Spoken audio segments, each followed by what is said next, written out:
Hello everyone, आज हम राज्य शैक्षिक अनुसंधान एवं प्रशिक्षण परिषद की वर्कशीट करेंगे। पठन अभियान की गतिविधि पत्रक है, जल प्रदूषण से रिलेटेड।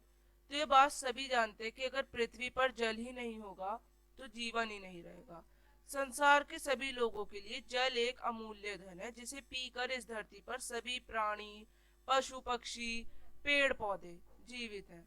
पर इस जीवन के लिए जल का शुद्ध होना भी अनिवार्य है। शुद्ध जल के लिए जल के स्रोत जैसे नदी, झरने, झील, तालाब, इनमें प्रदूषण मुक्त होना जरूरी है। जल प्रदूषण की समस्या को जानने से पहले हमें जल प्रदूषण का अर्थ समझना बहुत जरूरी है। जब पानी के विभिन्न स्रोत जैसे नदी, झील, कुएं, तालाब, समुद्र आदि दूषित तत्व आकर मिल जाए तो उस स्थिति को हम जल प्रदूषण कहते हैं। ये दूषित और जहरीली तत्व प्राकृतिक और मानवीय कारणों की वजह से जल में जाकर मिल जाते हैं और जल प्रदूषित हो जाता है, गंदा हो जाता है, जिससे पीने पर जो जलीय प्राणी होते हैं और कई सारे इंसान बीमार हो सकते हैं और मर भी जाते हैं। तो सीधा जल जो है वो जल प्रदूषण होता है।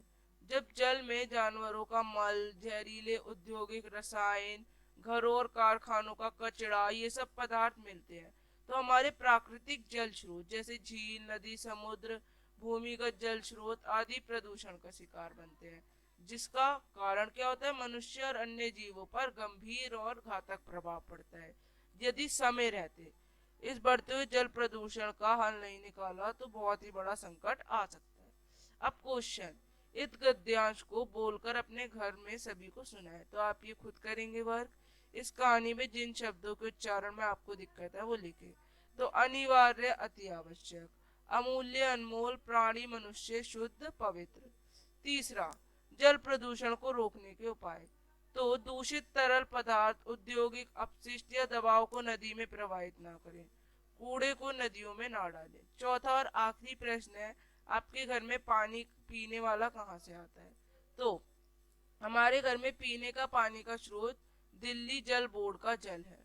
हम पीने के पानी को साफ रखने के लिए कई से उपाय कर सकते हैं, जैसे क्लोरीन की गोलियां डाल सकते हैं, वह पानी को छानकर पी सकते हैं।